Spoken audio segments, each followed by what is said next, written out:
Es un gusto darles la más cordial bienvenida a este espacio de diálogo académico en el marco de posgrados que transforman formación, innovación e investigación en la Universidad Pedagógica Veracruzana. En esta ocasión, nos convoca la charla Niñas y Niños FIS, felices, inteligentes y sanos, impartida por el doctor Luis Gadea de Nicolás y organizada por la Maestría en Educación de la Primera Infancia. Este encuentro representa una valiosa oportunidad para reflexionar sobre la importancia de la formación integral en la primera infancia, así como para dialogar en torno a enfoques innovadores que contribuyen al bienestar y desarrollo de niñas y niños. Asimismo, este espacio nos permite conocer de cerca el trabajo académico que impulsa este posgrado, así como las oportunidades que brinda su convocatoria vigente para quienes desean especializarse y contribuir a la transformación educativa desde sus contextos. Les invitamos a aprovechar este momento de intercambio.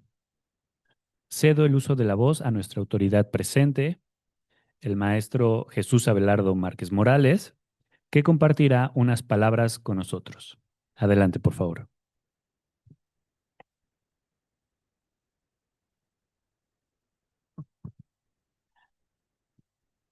Buenas tardes a todas, a todos, compañeras, compañeros que están aquí presentes en este auditorio de la Universidad Pedagógica Veracruzana y también a las compañeras y compañeros que están haciendo presencia a la distancia, pero que también tienen toda esa intención de participar en estos diálogos.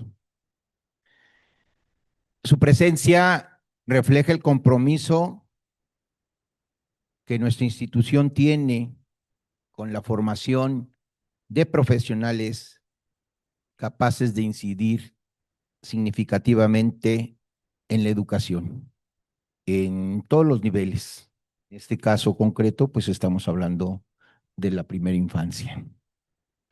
La temática que nos convoca nos recuerda que la atención a la primera infancia es y debería de ser siempre una prioridad ineludible y que apostar por su desarrollo integral es también apostar por el futuro de nuestra sociedad.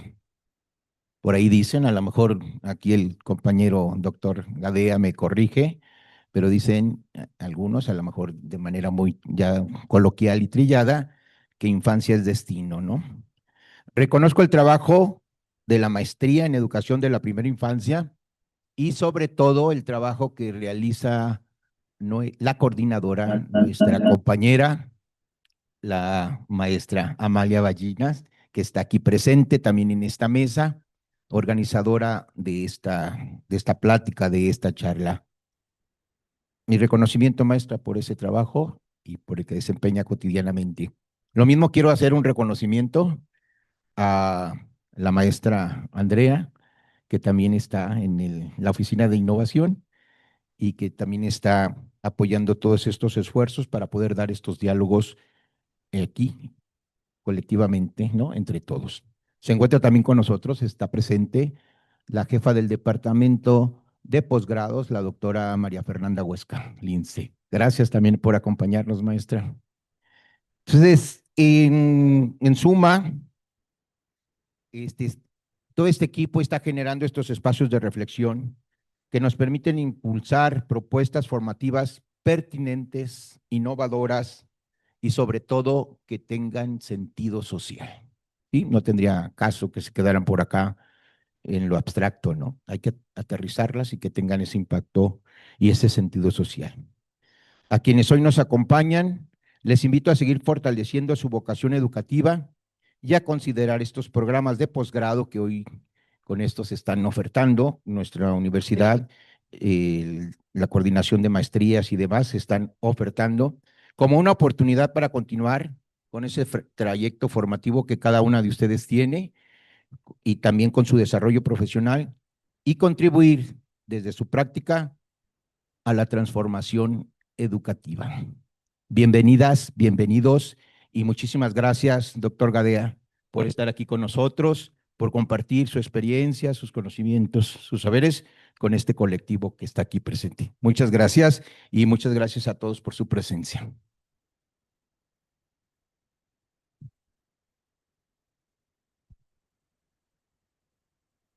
Muchas gracias al director académico. Cedo a continuación el uso de la voz a la maestra María Amalia Ballina Malagón, coordinadora de la Maestría en Educación de la Primera Infancia. Adelante, por favor. Hola, muy buenas tardes. Muchas gracias por acompañarnos. La verdad, a una charla que es una delicia escuchar sobre desarrollo infantil. A mí me gusta mucho siempre que te escuchamos.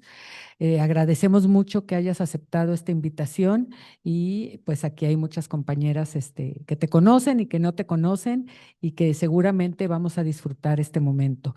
Bien, me voy a dar a la tarea de leer muy brevemente una reseña del doctor Luis Gadea de Nicolás, psicólogo egresado de la UNAM, especializado en desarrollo humano, con una amplia experiencia profesional. Ha trabajado con miles de padres de familia, niños y maestros a lo largo de toda la República Mexicana. Pionero en la organización de escuela para padres, espacios donde los padres de familia analizan la información más relevante en materia de desarrollo infantil que ofrece la psicología.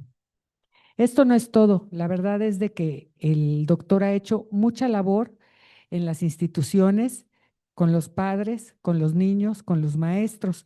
Es importante decirles que ha impartido y ha compartido en diversas universidades de la República Mexicana, lo cual pues le permite a él retroalimentarse también y hacer cada vez mejores charlas.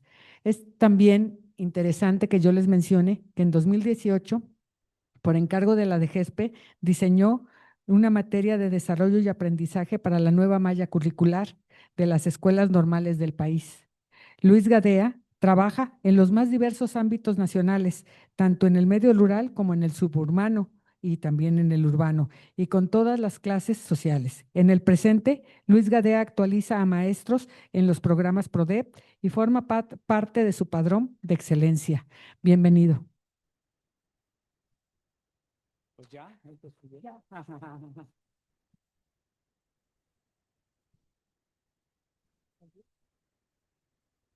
Bueno, pues voy a comenzar. Fíjense que no sé, estar sentado platicando, nunca lo hago, así que me voy a poner de pie. Es como, no sé si cuestión de circulación sanguínea, no sé. Eh, pues tengo una pasión que voy a compartir con ustedes, que es el desarrollo psicológico infantil. Por supuesto, inspirada por el genuino deseo de contribuir al bienestar de mi nación. Yo soy un patriota, yo quiero que a los mexicanos nos vaya muy bien y que los niños mexicanos sean muy felices y se conviertan en gente de bien. Esa es, por supuesto, el móvil de mi trabajo. He recorrido la República Mexicana, algunos estados, municipio por municipio. Yo he recorrido más municipios que ya saben quién. Es probable que por ahí andemos. Su estado de ya saben quién, Tabasco, lo recorrí municipio por municipio. Y he recorrido 3 veces Guerrero y toda la Huasteca, Potosina, Hidalguense, trabajando con padres de familia, trabajando con maestros. Mi historia se las voy a contar brevemente, no les voy a poder hablar de desarrollo psicológico, todo lo que quisiera porque es corto el tiempo, pero mi historia es, así la resumo en un par de anécdotas, no sé. Una es que yo estudiaba psicología en la facultad de psicología que se llamaba todavía colegio, yo entré a la facultad de filosofía y letras, no existía la facultad de filosofía, digo de psicología. Y en ese momento la escuela de psicología, que luego fue colegio, era conductista. Estaba realizando, dice Arthur Koestler, el tiempo en el que el conductismo estaba realizando el enorme milagro de desratizar a la rata y deshumanizar al hombre. Yo tenía mi ratón, tenía que llegar a las 7 de la mañana a darle de comer, si no me reprobaban.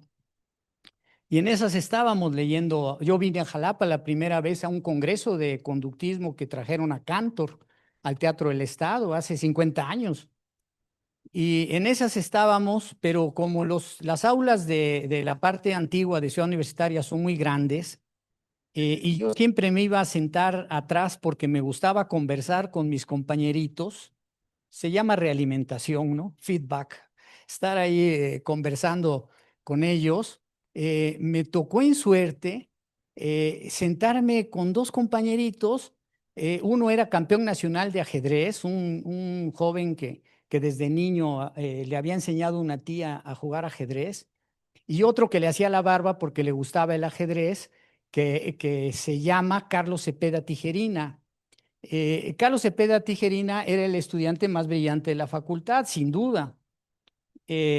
Hasta donde yo he sabido de él, era el director del Brain Institute de la Universidad de California en Los Ángeles, de UCLA. Era el director del Brain Institute. Él era el depositario oficial de lo que quedó del cerebro de Einstein, porque el cerebro de Einstein tuvo una larga historia, pasó por muchas manos, pero al final quedó en las manos de mi amigo Carlos Cepeda. Bueno, y estábamos sentados al fondo del salón y de repente Carlos, que le decíamos Charlie y no usaba calcetines, un tipo especial, sui generis, volteó y nos dijo a Luis, al otro Luis, el del ajedrez, y a mí: oigan, compañeritos, ¿se dan cuenta ustedes de que si no leemos por nuestra cuenta a Piaget? Yo no sabía quién era Piaget, nunca había oído a Piaget. Y a Freud, que sí había todavía unos cuantos psicoanalistas en la escuela. ¿No vamos a poder ser psicólogos de grandes? Como estos cuates, esto es textual, como estos cuates no nos los enseñan, propongo que nosotros tres hagamos un seminario y nos reunamos un día de la semana para leer a Freud y otro para leer a Piaget. Ah, bueno, ¿y qué leemos? ¿No? Ya en ese momento me declaré su alumno. ¿Y qué leemos? Bueno, vamos a comprar 3 ensayos de teoría sexual y lo vamos a leer los martes, por decir algo, y vamos a comprar la psicología de la inteligencia de Piaget y lo vamos a leer los miércoles, y nos vamos turnando la casa. Y entonces leímos. Yo no entendía.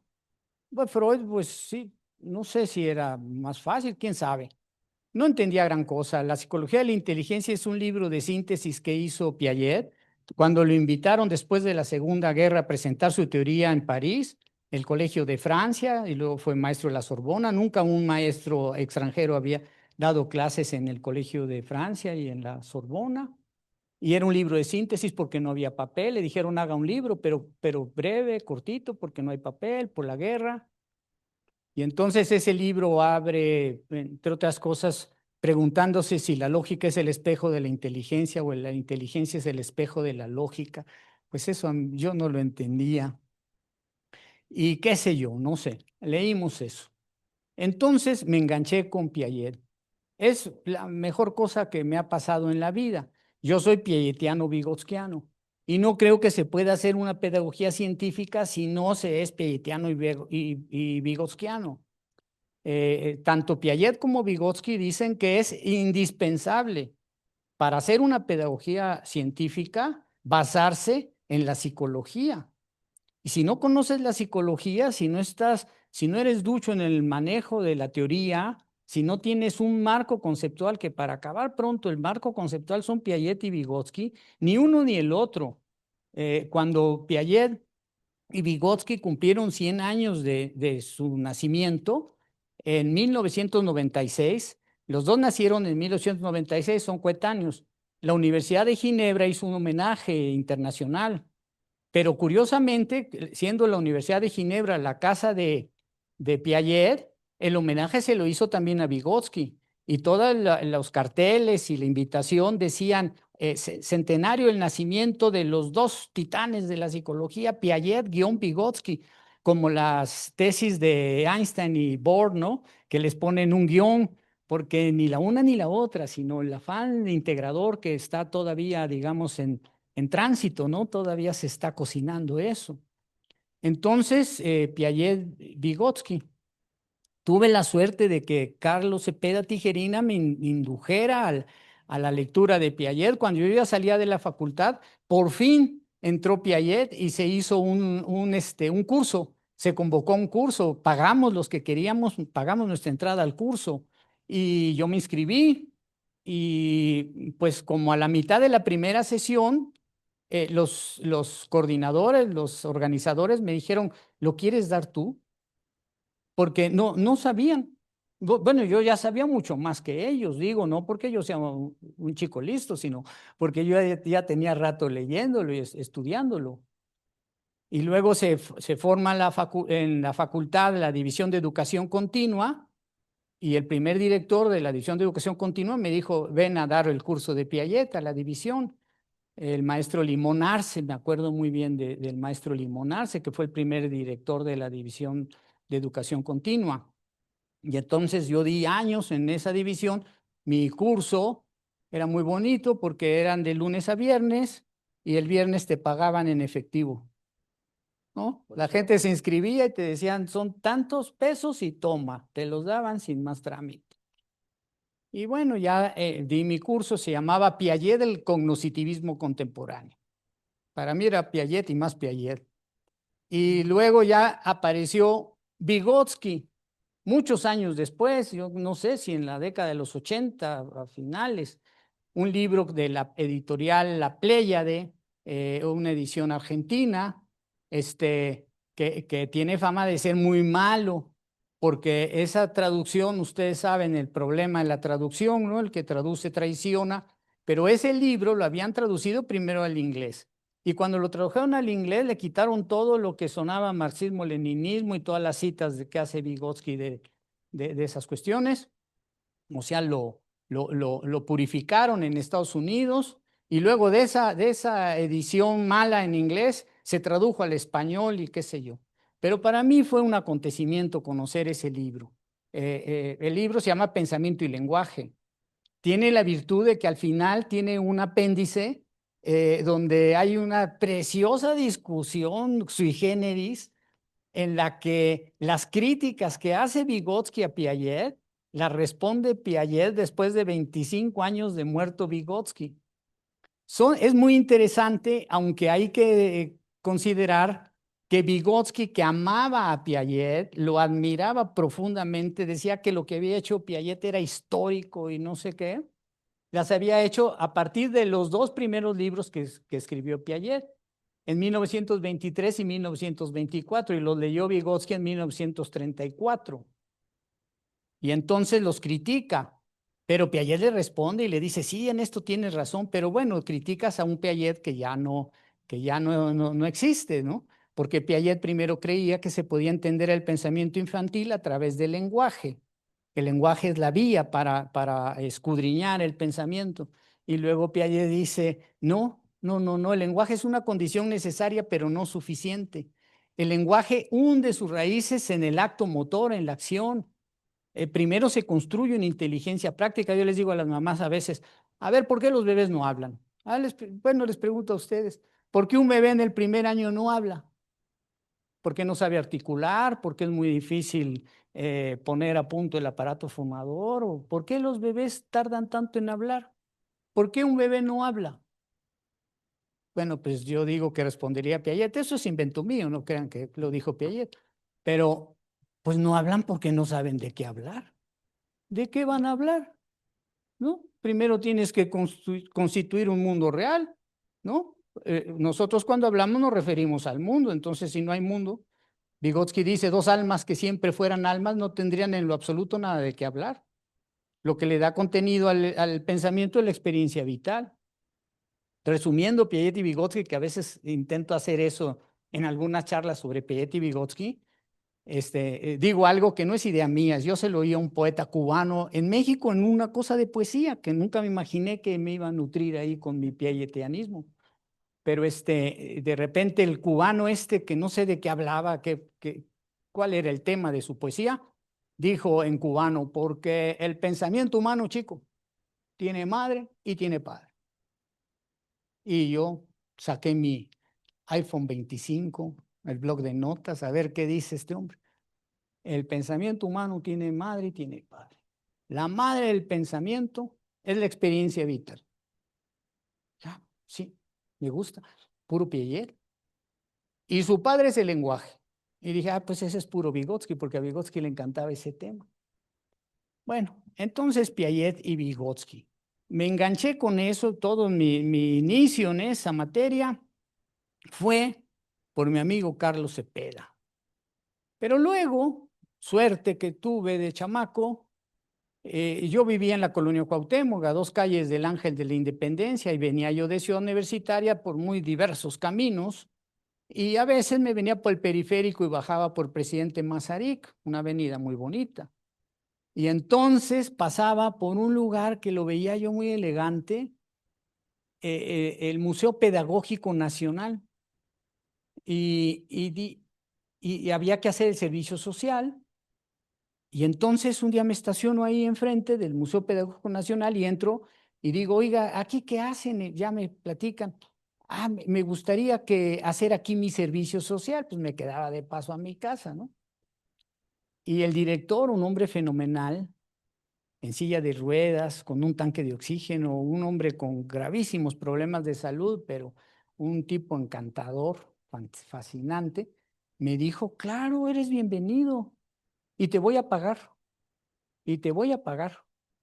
Y entonces entro al Museo Pedagógico Nacional a hacer mi servicio social remunerado, cosa que les dio mucho gusto en mi facultad, porque nos decían, busquen remuneración, porque luego por culpa de los chicos que se alquilan gratis, ¿no? Ay, dije muy feo, pero bueno, por decirlo de algún modo.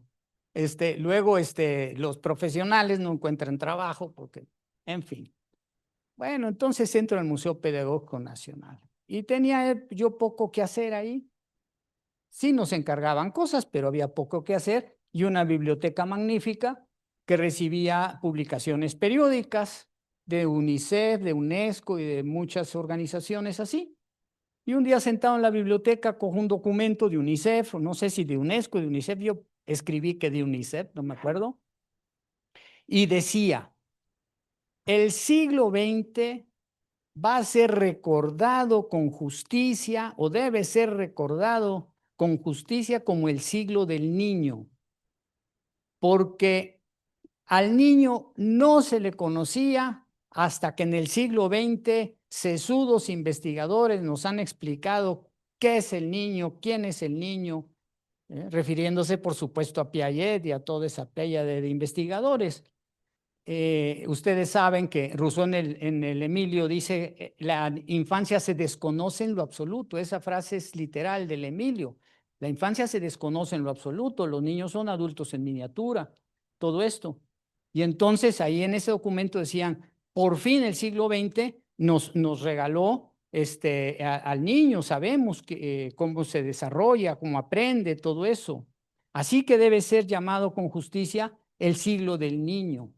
Pero, decía ahí, es una lástima que ese conocimiento que vale oro no cobre su valor porque se encuentra confinado en las manos de los estrechos círculos académicos y profesionales. Confinado en esas manos, en esos estrechos círculos, no cobra su valor. Para que cobre su valor, debe llegar a las manos de los padres de familia y de los maestros. Y yo definí mi rumbo profesional de una vez y para siempre. Ya sé qué voy a hacer. Ahí hay 2 tareas. Una es hacerte con ese conocimiento, que vale oro. Yo todavía no lo conocía. Y la otra es divulgarlo. Entonces decidí buscar ese conocimiento, convertirme en investigador, en un buscador, como Arreola, que yo lo amaba, Arreola. Mi generación amó a Arreola, simpático, inteligente, mi vecino en la Cuauhtémoc. Arreola se presentaba y decía, yo soy un modesto distribuidor de ideas útiles y belleza que andando por ahí pepeno para compartirlas con mis semejantes. Así se presentaba. No presumía, bueno, títulos no tenía, era completamente empírico, creo que ni la primaria terminó. Y entonces un modesto distribuidor de ideas útiles que pepeno para compartirlas. Pues eso hago yo. Eso hago yo. Nada más que no puedes pepenar impunemente a menos de que te hagas con una teoría, que te hagas con un marco conceptual. Porque si no, ¿qué es lo importante? ¿Qué es lo relevante? Das palos de ciego. Esos palos de ciego los ha dado toda la vida pues los educadores, mucho de eso. ¿Por qué? Porque es muy pobre, tristemente pobre, el conocimiento de lo teórico. Ahorita, no le voy a echar tierrita a la NEM. Yo sé que aquí, no me voy a meter en ese lío. No, nada más que ese marco teórico, el desarrollo psicológico infantil, que es mi materia, ¿no? Por eso la NEM, digo, la de GESPE me buscó, me invitaron, yo hice solito la materia de desarrollo y aprendizaje. Pues tiene un pobre tratamiento de esa cuestión, por decirlo de algún modo. Procesos de desarrollo de aprendizaje, ¿cómo se llaman? PDAs. Eso es un Frankenstein. Ni es desarrollo, ni es aprendizaje, ni... Bueno, entonces, para hacer una pedagogía científica hay que conocer la teoría. Y al conocer la teoría es leer a Piaget y a Vygotsky y amigos que los acompañan, ¿no? Yo soy admirador de un montón, por decir esa palabra, está mal dicha aquí en este contexto, de un número cuantioso de especialistas que yo amo con locura, ¿no? A Jerome Brunner, por ejemplo, Michael Cole, que fue el primero que tradujo a Vygotsky al inglés. Michael Cole y su esposa Sylvia Scribner se fueron a vivir a Rusia para hacer una traducción correcta, aprender el ruso en Rusia para poder, porque se enamoraron locamente de Vygotsky. Y entonces, bueno, conocer esa teoría. Brunner, que es un fascinante personaje, dice en psicología hay 3 titanes. Dice, son tan grandes estas figuras dentro de la psicología que les voy a llamar los titanes. Y esos titanes son Freud, Piaget y Vygotsky. Y digo yo, y amigos que los acompañan, ¿no? Yo presumo, es mi amigo queridísimo, el doctor Juan del Val, traductor de Piaget, alumno de Piaget, autor de un montón de libros preciosos. Y él es de los amigos que acompañan a, a, a esos 3 titanes, ¿no? ¿Quién más? César Coll, brillante psicólogo catalán, no sé, hay muchísimos autores primorosos que abonan a la teoría, que abonan al conocimiento con sus investigaciones. Pero Freud, Piaget y Vygotsky. Entonces yo me armé con esa teoría. Mi amigo Carlos Cepeda, cuando me puso a leer los 3 ensayos de teoría sexual, bueno, una revelación. Yo sigo inspirado por ese libro.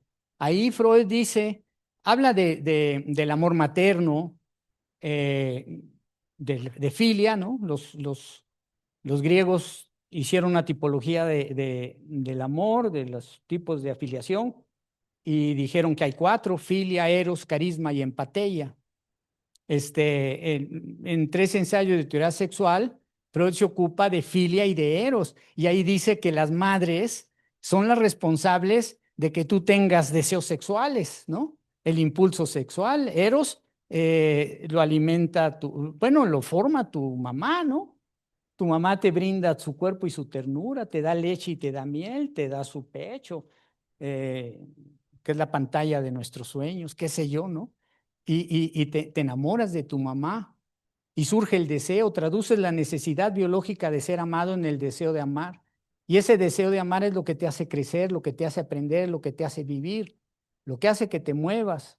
Eso es esencial. De ahí se desprende la teoría del apego, ¿no? Todos los que desarrollaron esta, que digo yo que puede ser la página más gloriosa de la psicología, el conocimiento de todos los procesos de vinculación afectiva, eso lo inspira Freud con ese libro. Autores fabulosos que yo admiro profundamente, como John Bowlby, René Spitz, Harry Harlow, Donald Winnicott, Erik Erikson. Es una página gloriosa de la psicología. Entender el desarrollo psicosexual, el desarrollo psicosocial, los motivos que nos impelen a vivir. Yo digo cuando platico con las mamás, es que el amor es lo que nos mueve. Los enamorados son capaces hasta de bañarse, digo yo, ¿no? El amor te lleva a todas partes. Entonces, entender eso, ¿no? Yo son las cosas que platico con las mamás. Hice unas diapositivas donde presento, pon por favor, porque no le voy a echar todo el rollo desde el principio de que el aspecto ontológico, deontológico y metodológico y epistemológico y eso no. Bueno, ese es mi programa, ahorita les platico de mi programa, Los Niños FIS. Creo que por ahí hubiera empezado. Niños FIS se llama mi programa ahora. Antes se llamaba Escuela para Padres y Maestros, pero dos ilustres jalapeñas me modernizaron. Mira, detente ahí un segundito. Mi programa se llamó Escuela para Padres y Maestros durante más de 40 años. Pero la madre de mi hijo, Claudia Llora, que es psicóloga, y Erika Cárdenas, que es diseñadora, un día me citan en el café, no sé en cuál, aquí en Jalapa, y me dicen, yo no se los pedí, Luis, te vamos a modernizar. Ya está bueno de que durante 40 años te llames igual, Escuela para Padres y Maestros, ¿no? Han de decir las personas, no, yo esa película ya la vi, ya no vuelves a ver. Entonces te vamos a modernizar. Te hicimos un concepto y un logo, ellas se lo inventaron. Entre las dos, el logo lo hizo Erika, que es diseñadora, es como una carita y dice Niños FIS, niñas y niños FIS. Y Claudia aportó sus ideas. Entonces ahí una letrita abajo dice niños felices, inteligentes y sanos. Y me lo regalaron. Ya no te llames Escuela para Padres y Maestros, llámate Niñas y Niños FIS. Y ya vi de qué se trataba y dije, ay, eso es una maravilla, porque precisa mis intenciones. Es justo de lo que yo hablo, lo que yo quiero, lo que yo busco, que los niños y las niñas sean felices. Es un tema maravilloso. Hoy estuve en la mañana con un grupo de mamás en el Jardín de Niños Gastón Melo, ahí en la Escuela de Economía, hablando de esto. Niños inteligentes, mi mero mole, mi fascinación, qué nutre el intelecto, cómo desarrollas el pensamiento humano. Y niños sanos. Yo tengo 4 libros donde trabajo el programa completo de Niños FIS. Los iba a traer para enseñárselos, pero me los compraron en el Gastón Melo y no pude evitar venderlos. Me dijeron, se los mostré y me dijo la directora, véndanoslo. Y como tienen caja chica ahí, no sé, me los pagaron. Son 4 libros. Uno se llama La vida afectiva. La vida afectiva, donde aparece este cuento que se volvió muy popular, se llama Livermore. Con este cuento ilustro el proceso de vinculación afectiva a través de una metáfora, de una capa mágica y no sé. La vida afectiva.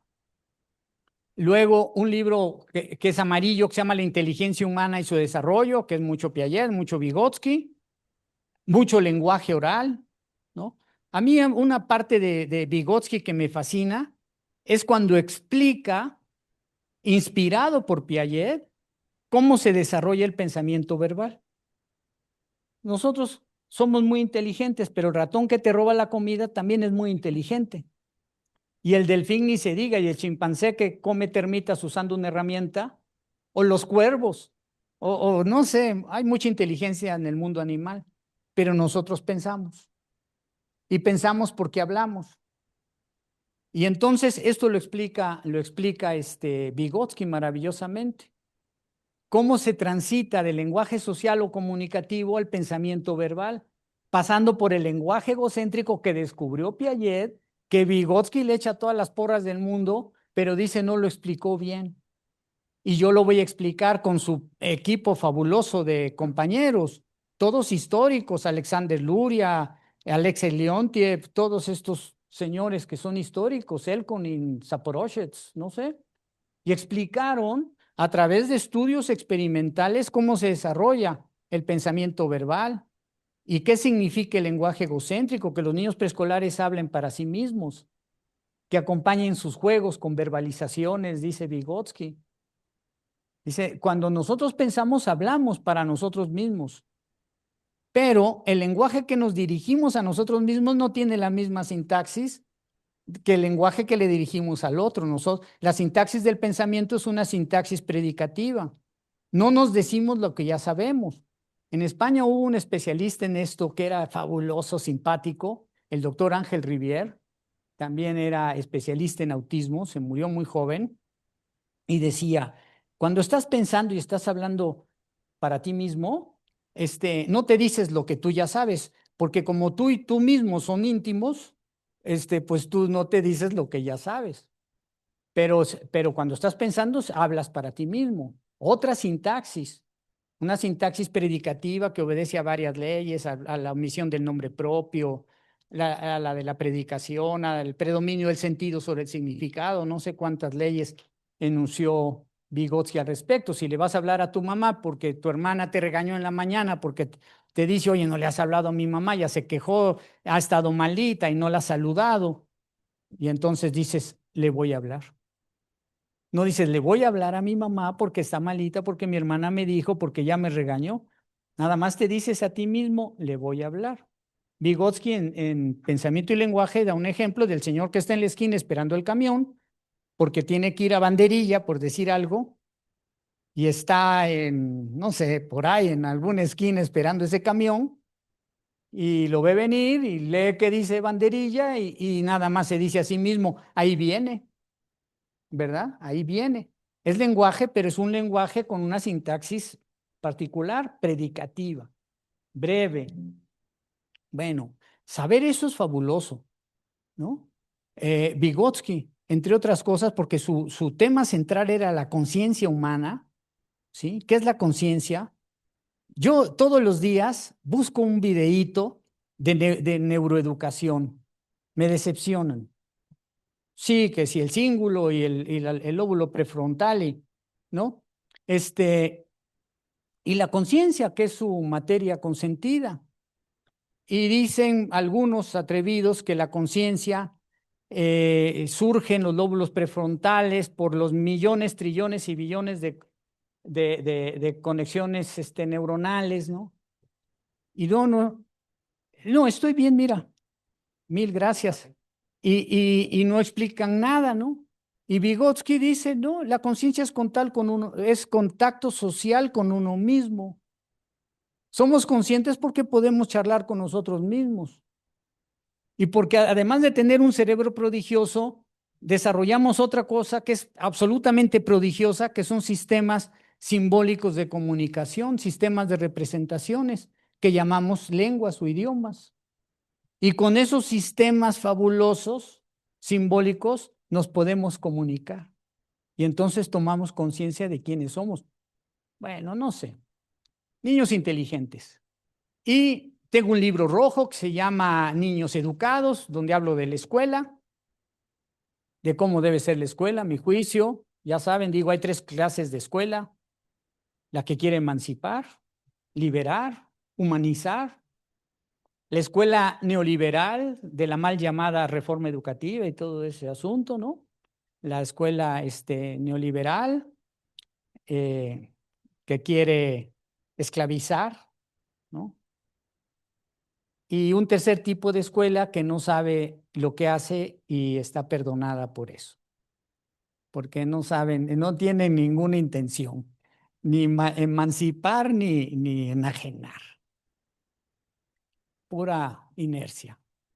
Bueno, yo hablo de la escuela, soy enamorado de Celestino Freinet. Yo fui director de una escuela. Al final de 40 diapositivas que están ahí, está una foto de mi escuela que estoy con mis niños ahí. La puse al final, pero pues ahí, no, bueno, si tienes control end o algo así, se puede dar ahí. Ahí está, miren. Ahí está unos cuantos de mis niños de primaria y al fondo, no me veo muy bien, está el señor director, que soy yo. Bueno, entonces la escuela, pues yo fui director. Ahí estoy parado al fondo.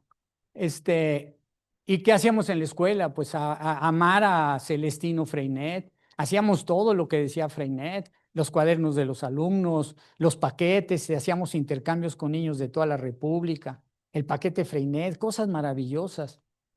Soy un enamorado de Comenio.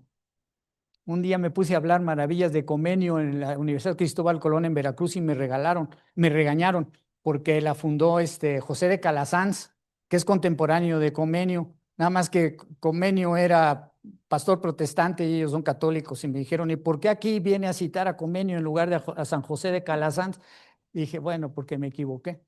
Pero igual de interesante los dos, fascinante los dos. Entonces, mi libro rojo sobre la escuela y luego mi libro verde que se llama Salud y Bienestar para sus hijos, donde hablo de la salud. Cuando yo hice ese libro, tuve asesorías increíbles del doctor Joaquín Cravioto, entre otros, ¿no? Acababa de recibir, cuando yo hice la primera versión de ese libro, Cravioto acababa de llegar de España de recibir el premio Reina Sofía con el doctor Ramiro Arrieta por las investigaciones que habían hecho sobre el efecto de la nutrición y la desnutrición en el desarrollo del niño. Investigaciones que duraron 20 años, donde demostraron que el niño amamantado es un niño que se defiende mejor en la vida y que eso potencia su intelecto y no sé cuánta cosa. Y entonces yo dije, pues si me he de arrimar a un árbol, pues que sea de primera línea, ¿no? Y entonces lo iba a ver y le caí bien, porque le dije, oiga, doctor Cravioto, yo quiero que me ayude a hacer un libro sobre salud, porque yo me reúno con mamás y yo quiero que usted me diga lo que ellas deben saber para cuidar bien a sus hijos. Y eso le gustó. Pero luego platicábamos y ¿cómo dice que se llaman sus libros? Niños felices, inteligentes y sanos. Pues eso no me gusta, me decía. Se nota que es usted psicólogo, porque la salud la pone al final. La salud es lo primero y principal. El niño o el adulto que no goza de cabal salud no puede aspirar a nada. Eso no me gusta. Póngale niño SIF, ¿no? Pero es que no rima, doctor, ¿no? Pero siempre en mis charlas con las mamás dejo el tema de la salud al final para que sea lo que se lleven en la cabeza. Hay una ley que se llama de la recencia. Lo que vas a tener en la cabeza es lo último que oíste. Entonces, at last but not least, ¿no? Bueno, entonces niños felices, inteligentes y sanos. Y mis libros están, o mi programa, pues inspirada en esos tres grandes temas, ¿no? La felicidad. Dostoyevsky escribió que una niñez feliz es una vacuna infalible contra la depresión, la soledad y la locura. ¿Quieres un mundo armónico? ¿Quieres que haya paz? Bueno, tienes que empezar, usted lo dijo, infancia es destino. Yo no lo digo, ¿eh? Sí, pero usó usted esa frase. Es un libro muy famoso de un psicoanalista mexicano, Infancia es destino. Yo adherirse a esa frase se llama determinismo a ultranza y yo no soy determinista a ultranza. Yo siempre dejo abierta una puerta a la esperanza, ¿no? Porque hay gente que dice, ay, a mí me trataron muy mal de niño, pues saca la casta, ¿no? A mí me pegaron de niño, pues por eso tú tienes la obligación de tratar con más dulzura a tus hijos, en fin, ¿no? Ni modo que estés condenado porque te trataron mal a maltratar, ¿no? Bueno, entonces la felicidad. Tengo una frase que yo creí que era mía y que me iba a inmortalizar. Había pedido yo a mis hijos que la pusieran en mi lápida, ¿no? La frase dice, jamás un niño dichoso ha pateado a un perro, ¿no? Yo estaba muy ufano con mi frase, pensé que yo la había inventado y dije, ay, pues voy a buscar en Google, ¿no? Y no, ya la dijo, quién sabe, ya lo han dicho otros. No, Bakhtin, ¿conocen a Mikhail Bakhtin, contemporáneo de Vygotsky, teórico de la dialogicidad? Un rey en estos temas de lenguaje. Leyendo a Bakhtin, descubrí que es el enunciado. Bueno, Bakhtin dice que ningún hablante es un Adán. Ningún hablante es un Adán. Yo saco eso, digo, bueno, ¿qué digo? Lo dijo, pero antes de Piaget, pues lo dijo por decir Kant. Era Kant, no, Piaget era un pedazo, pero nada lo miró. Pero antes de Kant, voy a inventar, lo dijo Platón. Y antes de Platón lo dijo Heráclito. Y antes de Heráclito su tía, ¿no? Porque así las ideas así van de boca en boca, no iba a decir de mano en mano, pero, ¿no? Entonces, pues esto de que jamás un niño dichoso ha pateado un perro, pues yo pensé que era el primero que lo decía, pero es muy importante la frase, porque un niño dichoso ve venir un perro y se hinca para acariciarlo. Y a mi hija linda, cuando era chiquita, la mordió un perro en la cara por hincarse para acariciarlo, porque la niña dichosa quería compartir su dicha, ¿no? En un libro que fue muy popular cuando yo era joven, Summerhill, un proyecto educativo de A.S. Neal, ¿se acuerdan? Summerhill. Ahí hay una frase que me inspira, que dice que jamás un hombre dichoso le ha pegado a su mujer o ha echado a perder una fiesta.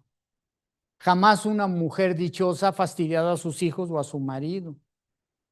Y yo, no sé quién se rió, pero mi amiga Patricia Ganem, ¿conocen a Patricia Ganem? Es una educadora muy popular, muy interesante y es mi gran amiga. Me invita a foros y me oye decir eso a veces y se ríe a carcajadas, no sé qué le recuerda. Pero jamás una mujer dichosa ha fastidiado a su marido. Y bueno, yo prolongo la frase y digo, y jamás un niño dichoso ha pateado un perro o ha hecho bullying, ¿no? Las personas dichosas van por el día a día repartiendo dicha. Buenos días, vecinito, buenos días, ¿cómo estás? Van repartiendo sonrisas. Digo yo, con un modo un poco literario, que el mundo sería muy otro, ¿no? No hablamos así, pero me gusta decirlo.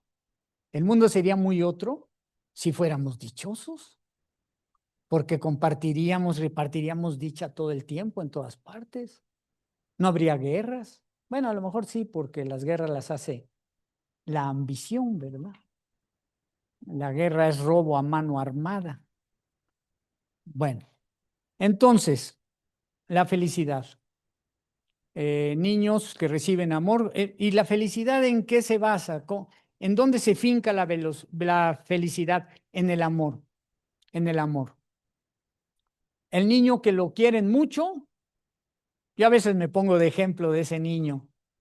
Yo fui muy bien tratado, me gusta presumir eso.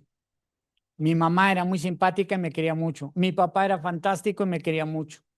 Entonces yo de niño me veía en el espejo y decía, ay, he de ser muy simpático, ¿no?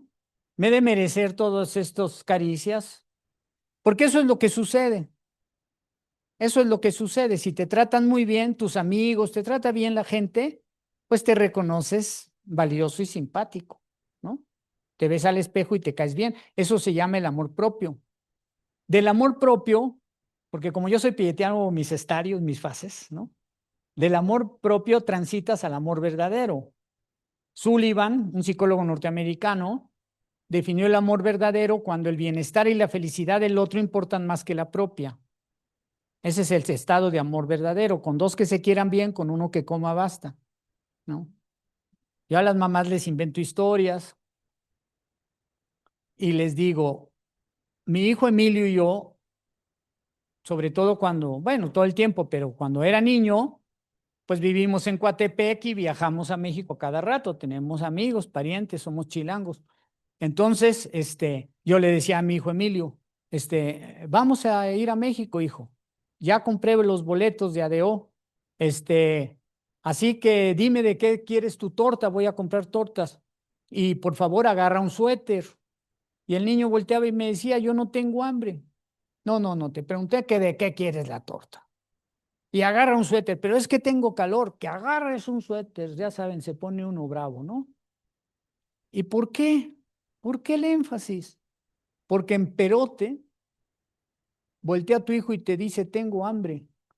Y si no trae torta, se come tu torta. Y en Perote antes, los camiones ahora están muy controlados, pero antes no. Y te decía en Perote, tengo frío, y se pone tu suéter. Y el papá, la mamá, ni comen y sufren frío, ¿no? Así es el amor verdadero. Del amor propio recibes mucho, la dialéctica del dar y el recibir. Hay que dar a manos llenas. Y el que recibe a manos llenas queda obligado, el que da obliga. Eso decía mi mamá. El que da obliga y el que recibe queda obligado. Era mi cumpleaños, yo creo que cumplí como 10, 11 años y mi amigo Antonio el Pelón llegó con un turista Birham y le digo a mi mamá, corrí hasta mi mamá, mira lo que me trajo Antonio. Le decíamos el Pelón Antonio, porque siempre estaba rapado a la brocha. Mira lo que me trajo Antonio, un turista Birham, nada deseaba yo en la vida más que un turista Birham. Y mi mamá me dijo, qué bonito regalo, ve ahorrando para que reciproques, porque el que da obliga y el que recibe queda obligado. Ya no me gustó tanto la idea de tener que ahorrar para reciprocar, pero así es la cosa, ¿no? Amor verdadero, la dialéctica de dar y recibir.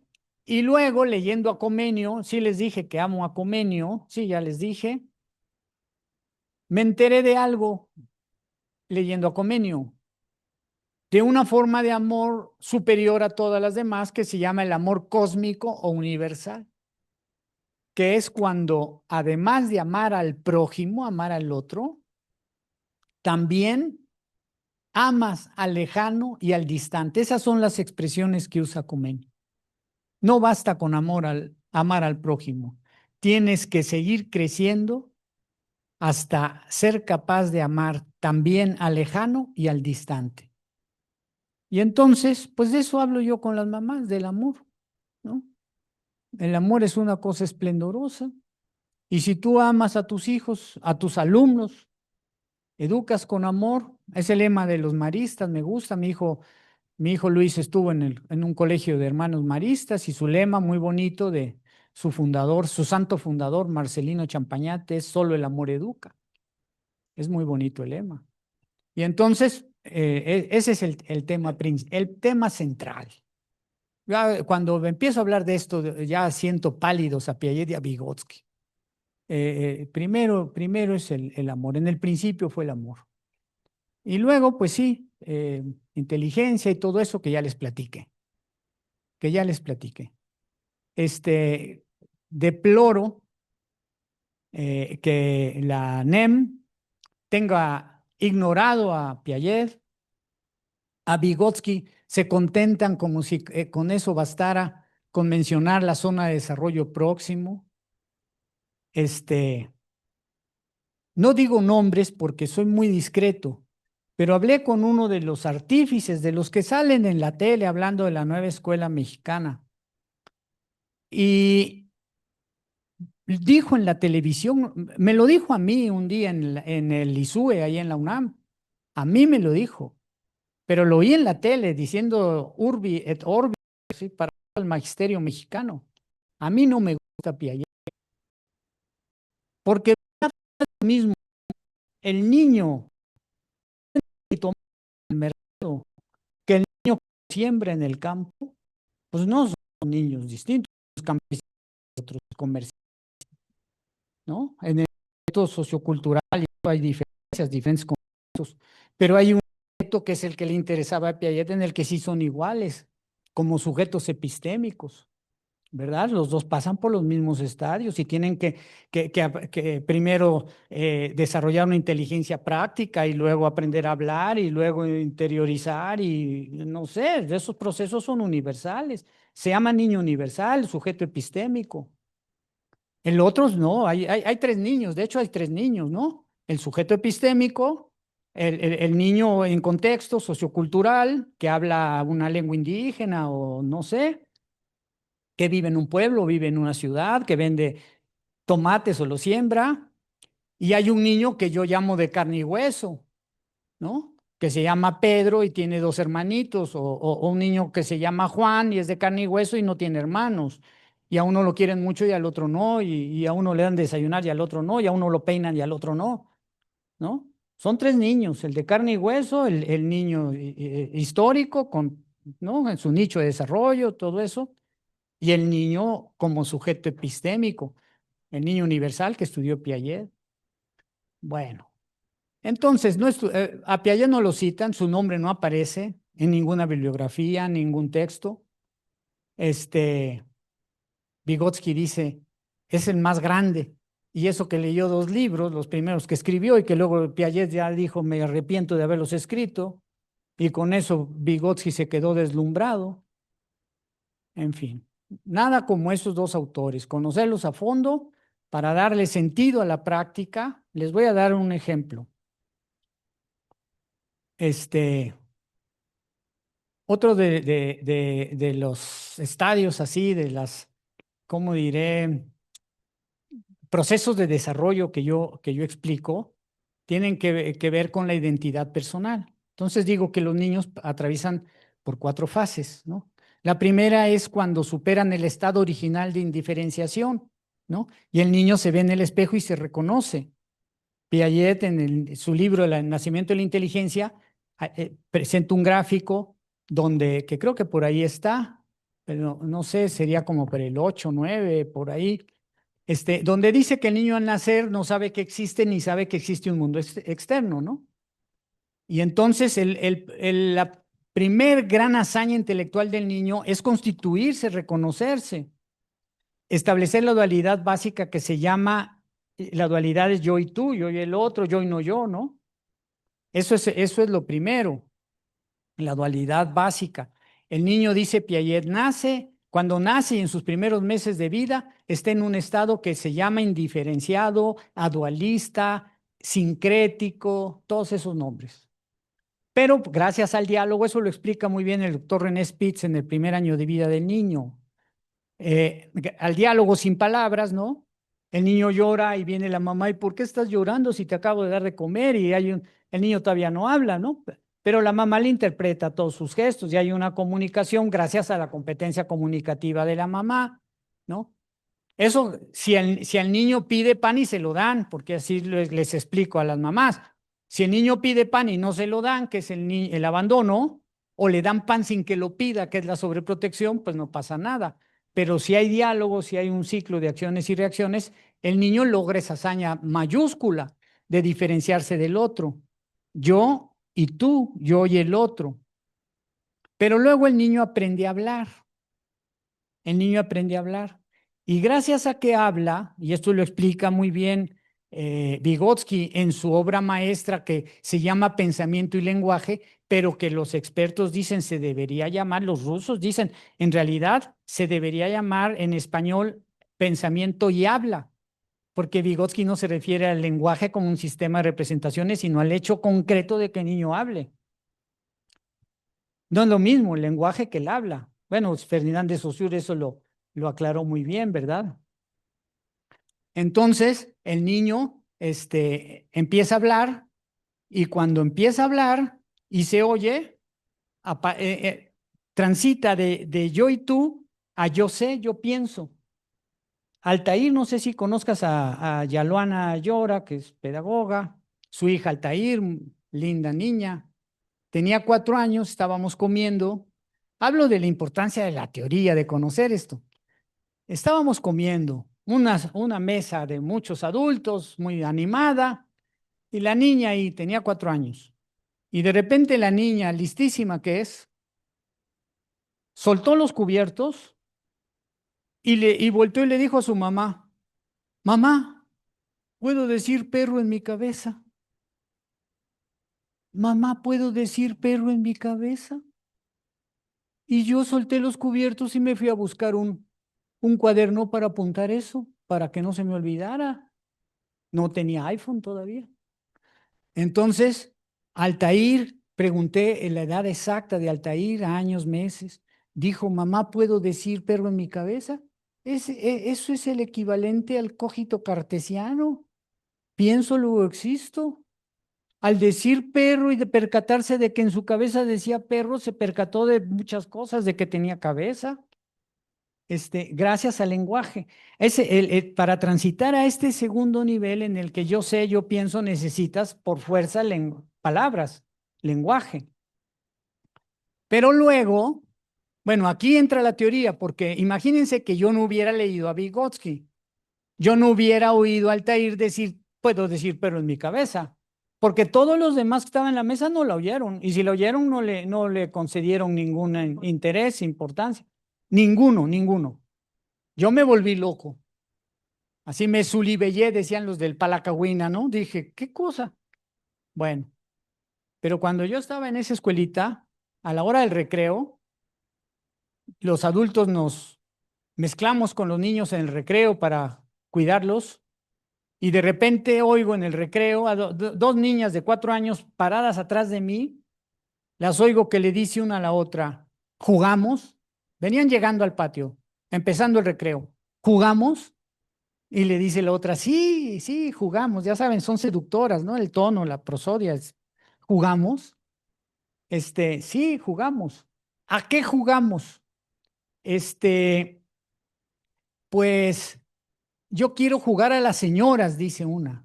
Y la otra le dice, no. Entonces, ¿a qué quieres jugar? Yo quiero jugar a las comadres. No, pues yo no quiero jugar a las comadres, pues yo tampoco a las señoras. Y se desata un encontronazo ahí de voluntades. Que las dos queriendo imponer su ley, a las señoras, ¿no? A las comadres, y yo sin respirar, sin voltear, porque digo, si las interrumpo, acabo con el, ¿no?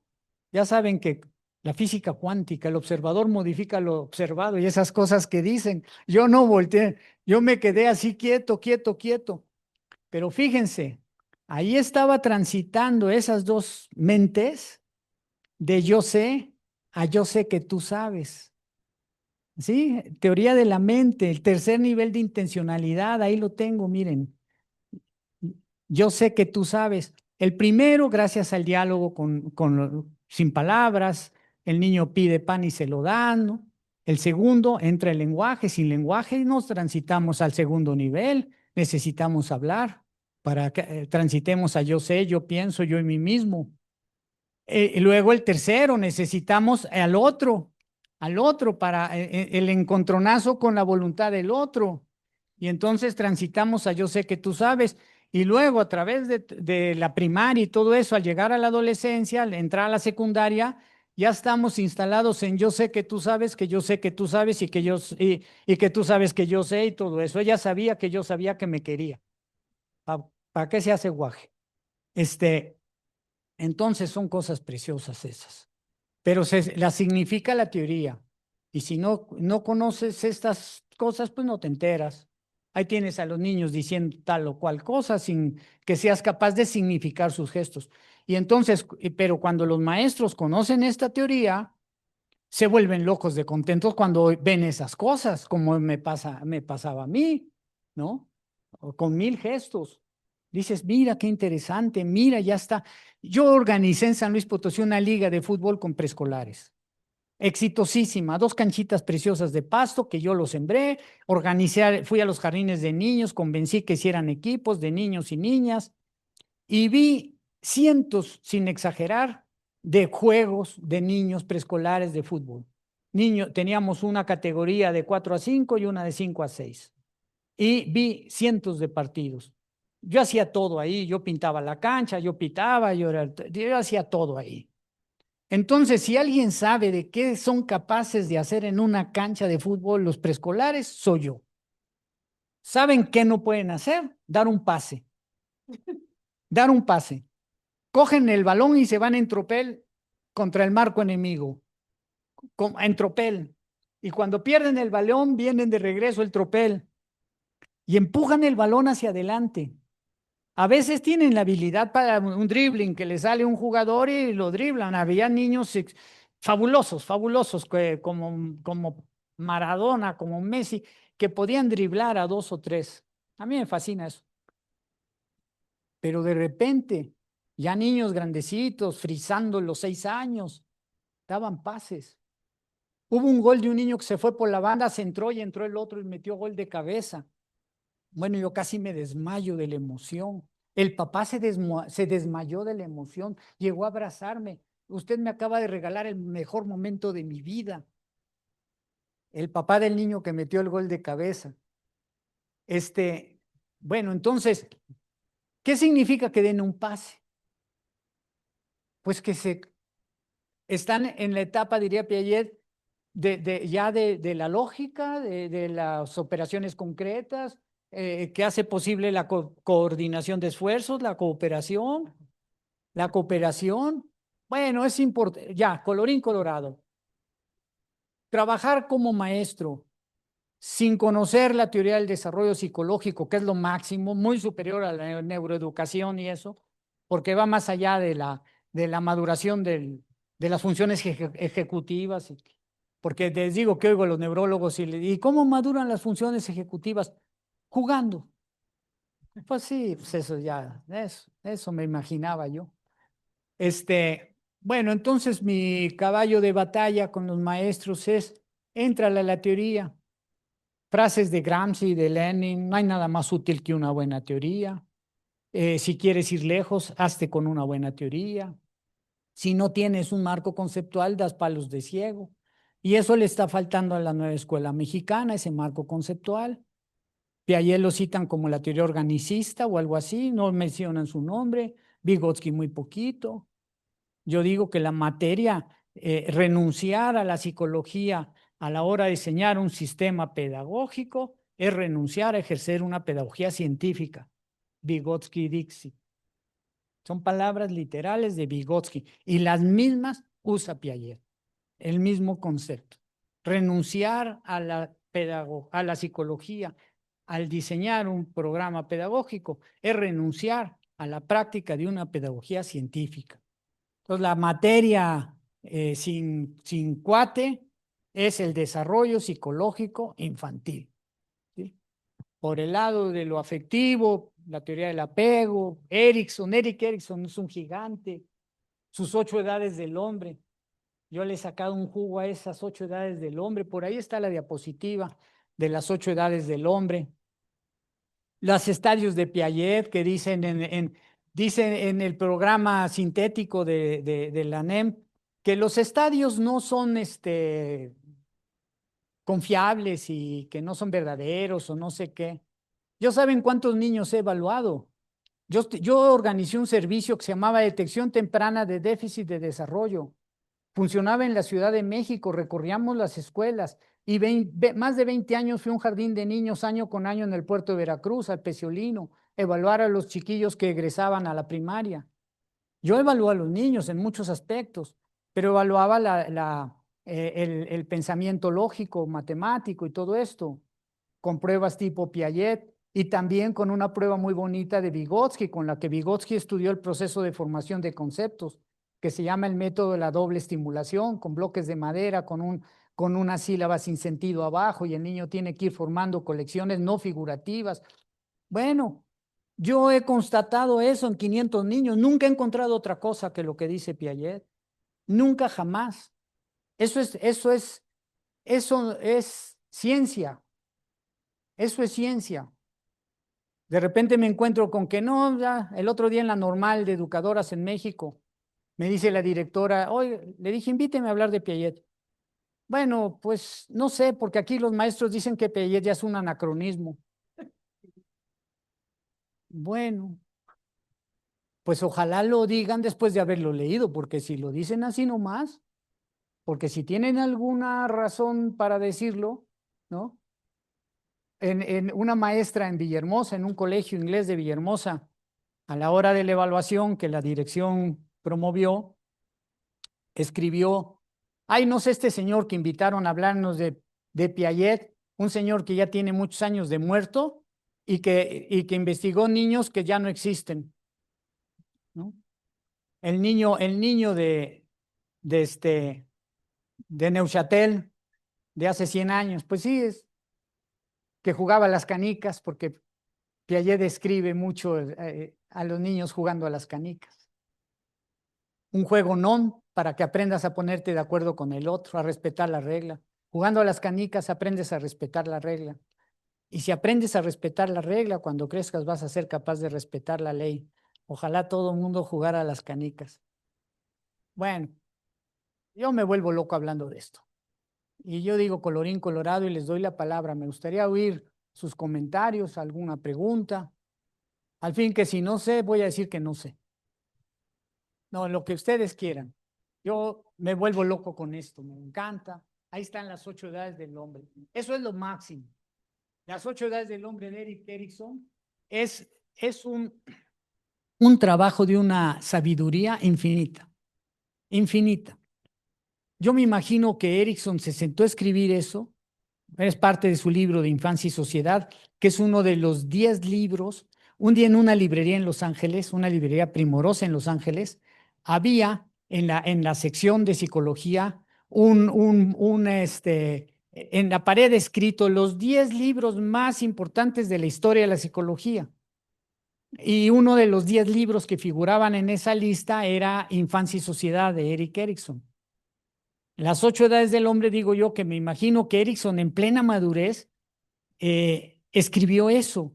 ¿Cuáles son las tareas de desarrollo que debes tú cumplir a lo largo de tu vida, desde que naces, qué es lo primordial que Erikson dice que es la confianza básica, hasta que te vuelves viejito y te vas a morir y estás satisfecho con la vida que viviste y te sientes íntegro? De la confianza básica a la integridad, pasando por la autonomía y por la iniciativa, y cada fase es un compendio de sabiduría y de psicología y de inteligencia. Lo máximo, Erik Erikson. Yo lo parafraseo en mi libro de la vida afectiva. Es uno de mis gigantes. Entonces ya les vine a convidar los autores que yo leo. Freinet, dice Ángel Díaz Barriga. Ah, no, sí, Freinet sí me cae bien porque... Y sí, medio que lo conozco porque mis hijos fueron a un colegio Freinet. Digo, ay, pues qué suerte tuviste. Sí, sí, de casualidad. Freinet, Comenio, no sé, muchísimos autores. No sé si ustedes quieran comentar algo, si hay alguna pregunta en Zoom. Con confianza, si quieren hacer alguna pregunta, les alcanzamos el micrófono. También pueden levantar la manita en Zoom para abrir las participaciones. Hola, Adelante, le escuchamos. hola, buenas tardes. Doctor Gadea, un gusto saludarlo y verlo. Yo egresé de la normal hace 32 años y me tocó la escuela para padres y maestros en un curso con usted. Muchísimo gusto en verlo, doctor. Mm, Al respecto de lo que usted comenta y acerca de la nueva escuela mexicana, yo quisiera preguntarle, cuando usted dice que no observa que está Vygotsky presente, nosotros ahorita, como usted ya lo conoce, pues llevamos a cabo las metodologías, trabajamos con metodologías que, que son basadas en sociocríticas, ¿no? A través de proyectos. En ese sentido, pues el niño aprende a través de la interacción con otros, el niño es un investigador, el niño es colaborativo, forma equipos, protagoniza ya ahora el lenguaje, protagoniza la palabra en el aula. En ese sentido, ¿no podríamos hablar que Vygotsky sí está presente, doctor? Pues mira, eso que describiste es justo lo que hay que hacer. Y si eso es lo que se hace, qué maravilla. Y si lo inspira Vygotsky, qué bueno, y si no, ni modo, porque eso es justo lo que hay que hacer. El trabajo por proyectos, la cooperación, la coordinación de esfuerzos, trabajar con sentido social, pensando en los problemas verdaderos de la comunidad. Una de las cosas horribles de la educación tradicional era la impertinencia, ¿no? El niño que llegaba y decía, hoy a mi hermano lo mordió un perro. Y la maestra le decía, sí, pero te callas y te sientas porque hoy vamos a hablar del metro. Y bueno, no sé. Eso que usted acaba de describir, estimada maestra, es justo lo que hay que hacer. Y me dio mucho gusto oírlo. Y qué bueno que se esté haciendo. Hannah Arendt me enseñó una cosa, esta filósofa alemana, en un libro que creo que ese libro de Hannah Arendt se llama La condición humana. Ahí hace un análisis muy profundo de tres tipos de actividad humana. No sé si citarlo así. Dice que hay algo que se llama labor, que es lo esencial para sobrevivir, lo que hace un campesino que siembra la tierra. Luego está el trabajo, cuando te coordinas con otros y persiguiendo un propósito, pero que probablemente no es tuyo, no lo definiste tú. Eso se llama trabajo. Tú intervienes, haces una parte de lo que hay que hacer, pero a lo mejor no tienes conciencia clara. Eso Marx lo señalaba, el obrero de la fábrica en una línea de producción que no tiene idea del producto terminado, ni persigue un proyecto propio, ni nada. Y al final está la acción, que es la forma superior de actividad humana. La acción tiene un propósito y es un propósito que defines tú. Y entonces la acción hace que superes todas tus posibilidades, es lo que verdaderamente contribuye a tu desarrollo. Yo cuando tuve la escuelita esa que ustedes vieron en la foto, que era una belleza de escuela, teníamos proyectos y la educación por proyectos para mí es justo lo que debe suceder. Y había un proyecto colectivo. Por ejemplo, teníamos un proyecto colectivo que era la milpa. Todos sembrábamos la milpa. Inauguramos la escuela con la exposición Sin maíz no hay país, que la vi yo en el Museo de las Culturas Populares en México y la pedí prestada y cuando inauguramos la escuela presentamos la exposición y entonces yo dije, a través del maíz los voy a aventar de panza, de lleno, así un clavado al México profundo. A través del maíz nosotros queríamos ser mexicanos de primera y no gringos de segunda, como decía Tovari de Teresa de sí mismo. Y entonces teníamos ese proyecto colectivo, pero tenía cada niño, desde que entraban los niños, nosotros vigilábamos sus intereses, les ayudábamos a definir su interés particular. Por decirles algo, una niña linda, María José, de 5 años, descubrimos que estaba enamorada de los caballos y platicando con ella, porque indagábamos, dijo, sí, yo quiero saber, conocer bien a los caballos y saber cómo hablan los caballos, cómo se comunican, nos explicó eso. Quiero saber cómo un caballo le dice cosas a otro caballo y no las dice a nosotros. Cuando un caballo quiere ser amigo de otro caballo, ¿cómo se lo dice? Cuando a un caballo no le gusta a otro caballo, ¿cómo se lo dice? Y entonces eso se convirtió en un proyecto a poco de empezar el año escolar. Y en mayo, o sea, casi al final del año escolar, los niños presentaban el resultado de su investigación. Le puse yo a todo ese proceso que en mayo florezcan las ideas. Y entonces se lo platiqué a mi hermano, que es mi crítico más rudo, y me dijo, ¿y quién inventó el nombrecito? Dije, ya a mí se me ocurrió, eres un cursi.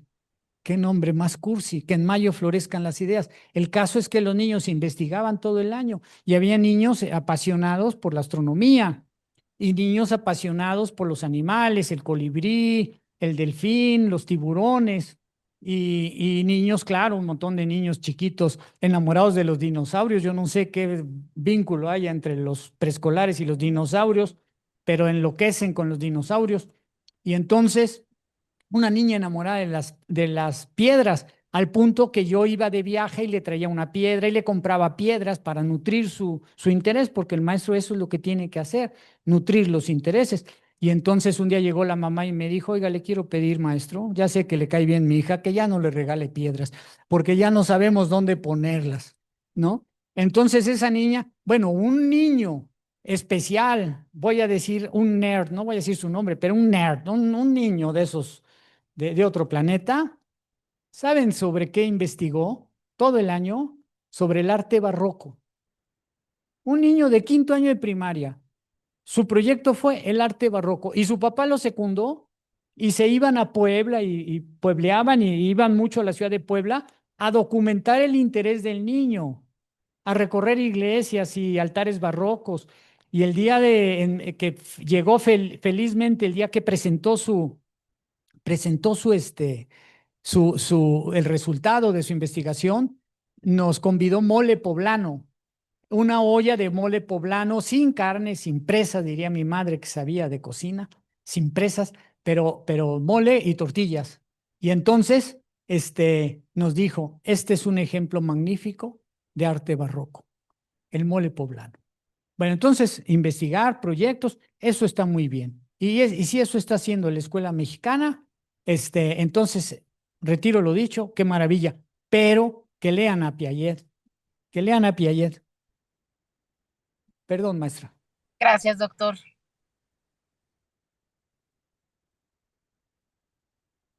Bueno, buenas tardes, doctor. Es un placer. Mi nombre es Marlene Landa Jacome. Estoy muy, muy emocionada de conocerlo en persona. Lo sigo en Facebook y de verdad que agradezco a la Universidad Pedagógica Veracruzana, especialmente también a la maestra Amalia Ballina, el que usted esté presente y nos convide de tanta sabiduría y teoría, ¿no? Que para una buena práctica, una buena teoría. A mí me da mucho gusto que estén presentes mis compañeros. Sé que muchos desearon estar aquí por cuestiones personales, no están, pero lo están siguiendo en Facebook. Y compartirle que en los centros regionales, ¿no? Donde nosotros formamos a maestros, maestras de preescolar y primaria, no olvidamos a Piaget ni a Vygotsky en tercer semestre en desarrollo del lenguaje y la comunicación, es el pan de cada día. Y pues bueno, lo seguimos a usted y seguimos su cuento, Libelo Amor, Libelo Amor. De verdad que es un gusto todo lo que nos ha compartido, porque nosotros, bueno, vamos a compartirlo a su vez en las aulas, en los centros regionales y en el momento del registro, que la maestra Amalia Ballina y su organización, su equipo organizador, nos piden registrarnos. Yo sí pregunté una obviedad, tal vez, ¿cuál es su postura con la NEM? Evidentemente sé cuál es. Y pues hace muy poco yo llevé a unos chicos de sexto semestre a una primaria, porque bueno, hablamos de mucha teoría. En ese momento tocábamos a Emilio Ferreiro, a Ana María Kaufman y Margarita Gómez Palacio. Vamos al aula y un chico le dice, maestro, ¿y los libros de texto? No los ocupo, porque en el libro de texto de la NEM dicen que el niño haga una carta y el niño llega sin saber leer ni escribir. Entonces, están un poco desfasados. Ellos vieron que había una incoherencia, pero bueno, es la crítica que mis alumnos harán. Al regresar a clases les dije, bueno, algo importante, la Universidad Pedagógica Veracruzana les va a enseñar a planear con o sin la NEM. Ahora les dicen que con 4 metodologías sociocríticas y nos toca aprendérnoslas y ver cómo funcionan y qué de bueno tienen, pero cuando lo cambien lo demás, no quiere decir que ustedes no sepan planear, ni enseñar a leer y escribir, que es el principal poder mágico que tenemos de abrir la ventana a los niños, de enseñar a leer y escribir. Es cuanto, doctor. No sé si me permite. Sí, claro. Que tiene que ver con lo que está diciendo acerca de... Antes de que dé respuesta aquí el doctor Gadea, porque yo quisiera hacer una reflexión en torno a la NEM y que tiene que ver con lo que dijo la maestra y también la maestra que participó inicialmente. A ver, bueno, de antemano muchas gracias por permitirnos reflexionar y pensar y sobre todo provocarnos, ¿no? Para que, pues, reflexionemos en torno, en este caso yo también le quiero entrar sobre la NEM. Desde mi punto de vista, y es un punto de vista muy particular, que apenas estoy ahorita tratando de asociar con las ideas que se han estado vertiendo aquí.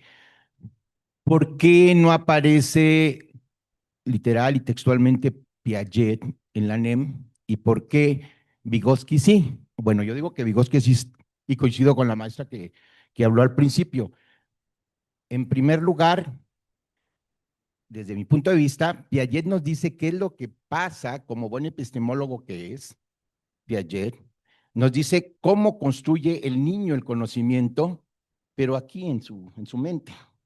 O sea, es un trabajo, un proceso de decodificación, de asimilación y acomodación, de ir asimilando y acomodando ideas en su mente a partir de las estructuras que tiene, de ese andamiaje que tiene, va asimilando y acomodando en los diferentes estadios que usted muy bien nos explicó. Ahí va el niño asimilando esta información y la va acomodando, ¿verdad? Y Vygotsky nos dice, y ahí es donde yo digo, hay un complemento entre Vygotsky y Piaget, porque Vygotsky nos dice que esa resignificación o esa construcción de los conocimientos se da en la interacción que tiene el niño con los demás, o no nada más los niños, sino todos los seres humanos, todos los sujetos, aprendemos en la interacción con los demás. Si hay un proceso de asimilación, de acomodación, de decodificación, aquí nuestra cabecita, como lo dice Piaget, pero también incluso el lenguaje tiene que ver con esa interacción que tenemos con los demás, que se tiene con las demás personas, y ahí hay un proceso de ir conociendo a través de esa interacción. En la NEM, lo que yo conozco de la NEM, uno de sus enfoques principales es el constructivismo el constructivismo social, que está basado en la teoría sociocultural de Vygotsky. Y por eso, en la NEM, uno de los pilares fundamentales de la NEM es la comunidad como centro integrador del conocimiento. Porque justamente en todos los modelos anteriores o la reforma que usted tocó, que hacía más énfasis en las competencias que podía desarrollar el individuo, ¿sí? Estas competencias a partir de ir adquiriendo o resignificando aprendizajes clave, lo hacía de manera individual y se ponía en el centro del proceso de enseñar y de aprender al niño. Ahora dice, sí, el niño es el centro del proceso de enseñar y aprendizar, pero un niño en lo individual, sino un niño que forma parte de una comunidad, ya sea la escuela, la familia, la comunidad como territorio y demás. Entonces, hoy la NEM está poniendo énfasis en ese aspecto que se había dejado de lado y que tiene que ver con la construcción sociocultural en el espacio, en el territorio, en la interacción que tiene con los demás. Y para poder llegar a conocer todo eso, dice la NEM, bueno, lo primero que tienes que hacer es realizar una lectura de la realidad.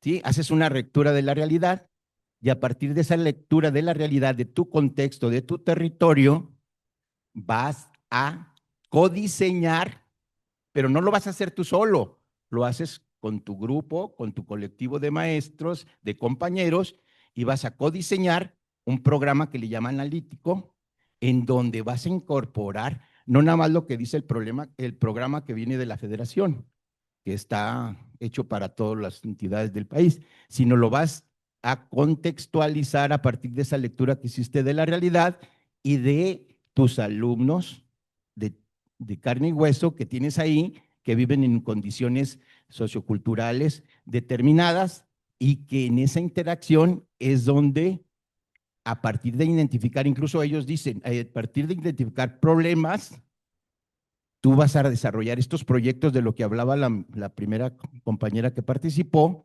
para poder, en esa interacción, poder ir construyendo colectivamente y colaborativamente un conocimiento que le permita dar cuenta, en primer lugar, al alumno de su apropiación de conocimientos, de saberes de la comunidad, pero también para ir atendiendo y buscando soluciones a los problemas que se presenten. Entonces, desde mi punto de vista, yo sí veo a Vygotsky desde que empieza uno a leer la NEM en esta propuesta del constructivismo social o sociocrítico, o desde este enfoque de constructivismo social, y lo veo en todo el proceso que se tiene para ir llegando hasta la didáctica y hasta la aplicación de estas metodologías sociocríticas. Entonces yo sí lo veo ahí, y Piaget, que también era constructivista, que tenía que ver más con lo cognitivo, porque tenía que ver con lo que pasaba aquí en la cabecita. Entonces le digo, le agradezco, doctor, porque me está permitiendo reflexionar, ¿por qué Piaget no? Vygotsky sí, sí se complementan. Uno dice lo que pasa individualmente y el otro dice cómo se construye colectivamente. Y efectivamente, Piaget y Vygotsky fueron contemporáneos. El problema que tuvo Vygotsky fue que no se dio a conocer mucho sus aportaciones porque le tocó vivir la época del estalinismo, ¿no? Muy dura, y que sus aportaciones se dieron a conocer hasta después del estalinismo. Muchísimas gracias, doctor. Y le digo, son reflexiones que me surgieron ahorita, ¿eh? Entonces, no sé si nos estamos pasando de tiempo. Rápido diré que Vygotsky sí está considerado, por supuesto, en las pedagogías sociocríticas y todo eso. Piaget, pensar que Piaget explicó el desarrollo del niño como algo que ocurría en la cabeza del niño, ¿no? Un pequeño Robinson Crusoe en una isla desierta construyendo el mundo en su cabeza, eso no es correcto, digamos. Piaget hablaba en todos sus escritos, en los 100 libros que hizo, de la necesidad ingente en aras de construir el pensamiento, de socializar el pensamiento. Hablaba expresamente de la coordinación de esfuerzos, de la cooperación, y por eso su juego favorito y su ejemplo favorito eran las canicas, un grupo de niños coordinándose para jugar, poniéndose de acuerdo, conviniendo las reglas, chiras pelas, chiras no pelas, tache vuelve, tache no vuelve, de adebis o de amentis. Cuando Piaget habla de que el niño construye conocimiento a través de la interacción del sujeto con el objeto, es un sujeto social y el objeto es el mundo, es la sociedad, es la naturaleza, es el otro. Piaget habla de que el niño construye a partir, la expresión es de Vygotsky, pero compartida por Piaget, de una materia prima cultural, de lo que vive. El niño interactúa con el mundo, no con una cosa, no con un objeto. Entonces, sí, esa digamos, es una versión de Piaget que no le hace justicia, no le hace justicia. Con respecto a Vygotsky, pues sí está, las pedagogías sociocríticas, ¿no? La relación sujeto-objeto, todo esto, pero eso lo consideró Piaget. Vygotsky tuvo suficiente tiempo para conocer y reconocer el genio de Piaget y muchas de sus ideas fundamentales fueron inspiradas por Piaget, aunque algunas las criticó. En fin, bueno, pues leer a Piaget y a Vygotsky, eso que ni qué. Y bueno, pues qué gusto saludarte, qué gusto saludar a la maestra que fue mi alumna y le mando un abrazo y lo que dijo fue muy importante.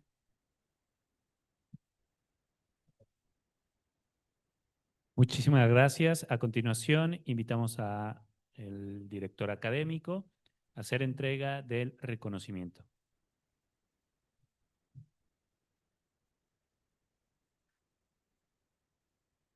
El documento dice así: la Universidad Pedagógica Veracruzana otorga el presente reconocimiento al doctor Luis Gadea de Nicolás por su participación en la charla Niñas y Niños Felices, felices, inteligentes y sanos, en los espacios de diálogo académico titulados Posgrados que transforman, formación, innovación e investigación en la Universidad Pedagógica Veracruzana. Jalapa, Veracruz, 22 de abril del 2026, y lo firma nuestro rector, el licenciado Mario Salomón Martínez Reséndiz. Doctor, muchísimas gracias. De veras que nos invitó a reflexionar, a pensar, y muchas gracias por compartir toda su experiencia y su información. Sí. Para concluir, confiamos que este encuentro haya sido enriquecedor y les motive a considerar su incorporación a este programa de maestría. Agradecemos su presencia y participación. Les deseamos una excelente tarde y por favor, si podemos pasar de este lado a tomarnos una foto todas y todos juntos. Muchas gracias a las personas que participaron por Zoom. Por amor a Veracruz. Gobierno del Estado.